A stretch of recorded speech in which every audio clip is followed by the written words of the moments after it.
Welcome and thank you for attending today's technical assistance webinar. I'd like to introduce myself. My name is Mina Cabrion and I am one of the training and technical assistance coordinators for Amity's third-party administrator. This webinar is presented by Amity Foundation, acting as the third-party administrator for LA County's Justice, Care, and Opportunities Department and the CFCI Care Grants. The CFCI, or Care First Community Investment grants, are the result of ballot measure J, voted in by LA County residents in 2020. Care First Community Investment Funds are intended to be invested directly into communities and alternatives to incarceration that address negative outcomes caused by racially driven criminal legal system inequalities and long-term economic disinvestments. Today, we'll be discussing mission statements and its impact on how your organization does its storytelling. And while I read the land acknowledgement, please put in the chat in one word, what does your organization hope to create? At Amity, we incorporate teachings that center the community before we begin our work. Today, we will use the LA County Land Acknowledgement to recognize the price paid by individuals that has resulted in efforts such as the Care First Community Investment. We recognize that we occupy lands originally and still inhabited and cared for by the Tonva, Tataviam, Serrano, Quiche, and Chumash peoples. We honor and pay respect to their elders and descendants. We acknowledge that settler colonization resulted in the genocide of the First Peoples. This acknowledgement demonstrates our responsibility and commitment to truth, healing, and reconciliation, to elevating their stories, culture, and community of the original inhabitants of Los Angeles County. So why people forget mission statements? Right? Let's start with a simple question. We all work with organizations that have a mission statement. However, how many of you can recite it word for word? Maybe a few hands can. And that's not because your mission statement isn't important. It's because human beings aren't naturally wired to remember organizational language. We're wired to remember stories. Think about it. You probably remember stories from childhood. Stories about family, stories about challenges you've overcome, stories that made you laugh, stories that made you cry. Yet most of us most of us struggle to remember a paragraph we've read multiple times. So how can we move from simply communicating a mission statement to communicating a mission story? So the mission statement test. I want us to do a quick experiment. Don't look at your website. Don't open your strategic plan. Don't check your email signature. Just think. If someone stopped you in line at Starbucks and asked, what does your organization do? Would you respond with your mission statement? Or would you tell them a story? Most people naturally tell stories, and that's because stories help us translate purpose into something relatable. Mission statements provide clarity, stories provide connection, and connection is what inspires people to care. In the chat, what is easier for you, reciting your mission statement or telling a story about your impact? Let's be clear. Mission statements are incredibly important. In fact, they serve as a lighthouse for our organizations. They guide decision-making, they establish priorities, they help boards and staff stay aligned. The issue isn't the mission statement. The issue is that many organizations stop there. Imagine a lighthouse that never turns its light on. The structure exists, the purpose exists, but nobody can see it. That's what happens when the mission statement isn't translated into stories. So let's talk about what stories do that mission statements can't. Why do stories work? Why are we wired for stories? So storytelling isn't a communications trend. It's one of humanity's oldest technologies. Before we had written language, people shared knowledge through stories. Stories taught lessons, passed down traditions, they built communities, created belonging, and thousands of years later, our brains still respond the same way. Stories help us remember. Stories help us empathize. And stories help us care. That's exactly why they are so powerful for nonprofit organizations. Stories are fundamental to human connection because they are survival tools. Before written languages, narratives were how we shared critical knowledge. By wrapping facts in emotion, stories activate multiple brain regions, making them vastly more engaging and memorable than plain data. Because of this, data shows that people are significantly more likely to remember information presented in a story compared to plain numbers. What is one story from your life at your organization that you still remember years later? So the story gap, mission statement, story, and understanding. We live in a world dominated by value narratives, stories that inform, inspire, or justify, linking action with meaning. We don't experience life as raw data, but in story mode. We're not satisfied with loose facts, and instead we demand meaningful patterns, cause and effect, and resolution, right? Not gaps. When a narrative thins, contradicts, or remains unsolved, we don't just lose interest, we start to lose trust in the storyteller. But what happens when a product, brand, or policy fails to communicate its value?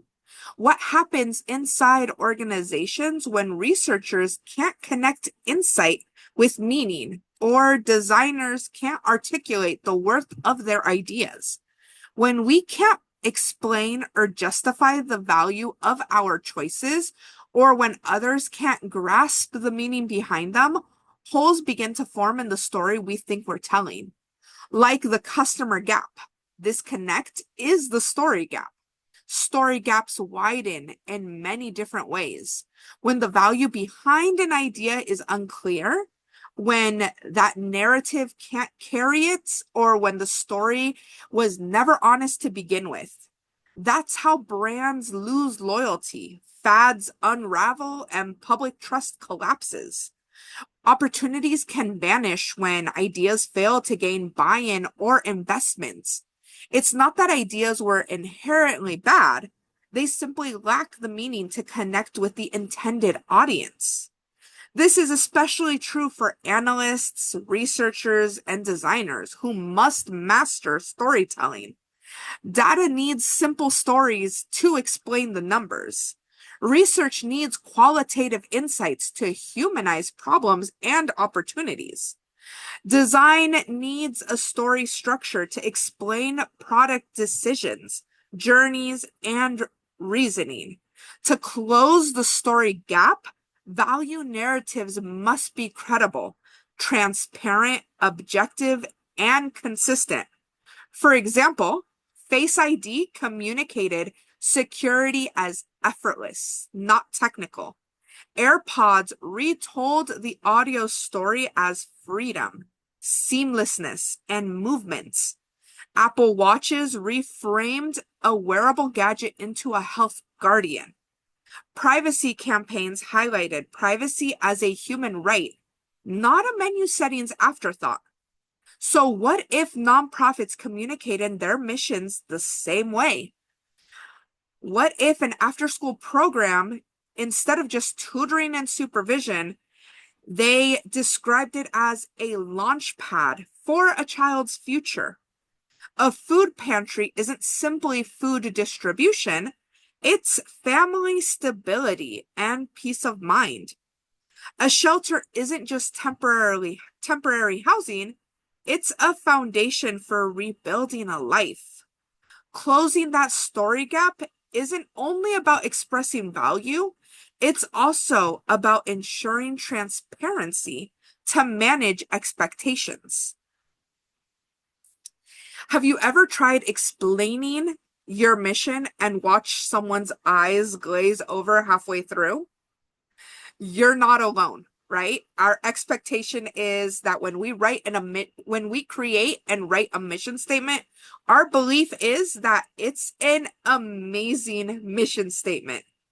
However, the reality is that when we regurgitate that language, community members will ask, so what do you actually do? And it happens because information alone rarely creates emotional connection. Stories, though, stories create that connection. So from mission to story, every mission already contains a story.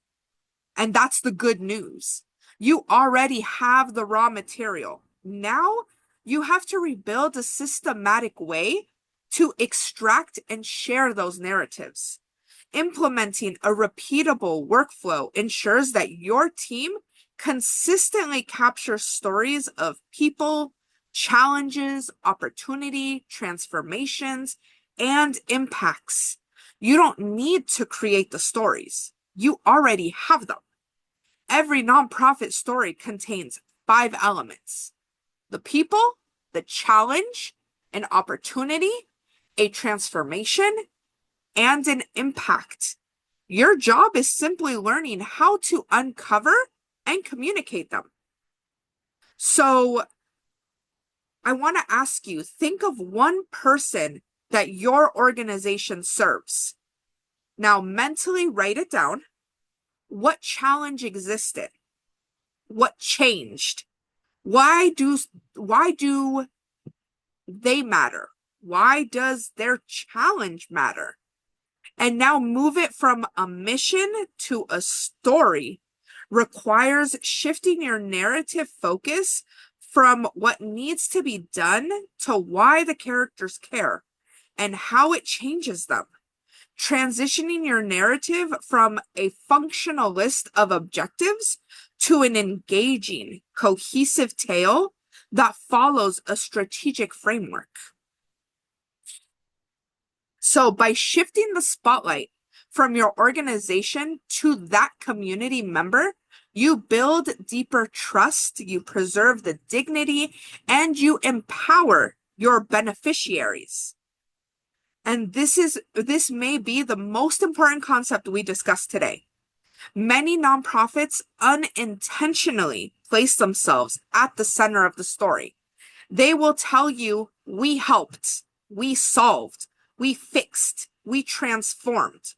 But ethical storytelling asks us to shift those perspectives. The community member is the hero. Your organization is simply the guide. Think of yourself as the mentor in the story, not the main character. So stories move hearts, data moves decisions, right? And while stories capture attention and build emotional resonance, data provides the tangible proof and validation needed to drive the action. In communication, combining both is the key to persuasion. The story will frame the problem, it will highlight the human element, and create the motivation to act. The data proves the impact, it removes doubt, and provides the confidence to invest or commit. This balance is especially powerful in fields like marketing, product design, and leadership, where inspiring an audience must be backed by evidence that a solution actually delivers the results. So, data with context versus data without context. Data without context is just a collection of raw facts, numbers, or metrics that lack meaning. Data with context combines those numbers with the why and the how. For example, timestamps, goals, market conditions, transforming useless noise into a reliable, actionable asset. Why the context matters so much is because it prevents misinterpretation. Numbers alone can be manipulated. They can be misunderstood, and they can lead to flawed assumptions. Context establishes the baseline and unifies conflicting data points across different business systems. It also will drive that AI and automation. Advanced machine learning models and AI agents cannot function blindly. They rely heavily on metadata and structured context to avoid introducing biases or noise into decision making. And finally, it creates business value. Raw inputs left in data silos provide absolutely no value. Connecting data to organizational knowledge shifts information from a liability into a highly strategic asset. For instance, an example can be, sales dropped by $10,000. That's, just a sentence without context. But if you added more context to it, it would be sales dropped by $10,000 because we ran out of our top selling products. See the difference? So, what story is missing? Your mission deserves more than just the statements. And sometimes the most important question isn't what stories are we telling? It's whose voices are missing. Ethical storytelling requires inclusion. As nonprofit leaders, we are not simply responsible for sharing information, we are responsible for helping people understand why our work matters. Mission statements provide the direction. However, your stories will create the connection. Ethics build trust, and data demonstrates the impact. So when all four come together, you move beyond awareness and into action. Because the goal isn't for people to remember your mission statement. The goal is for people to remember the lives your mission is helping transform. So, thank you so much for joining me today. I hope that you learned a little bit more about, mission statements and data and why numbers and context to those numbers matter, especially when giving a story. It's really important that we remember the why and the who. If you have any questions, comments, concerns, feel free to drop them in the chat or email us at tpata@amityfdn.org. If not, I bid you a farewell. Have a fabulous day, and we will see you next time. Bye.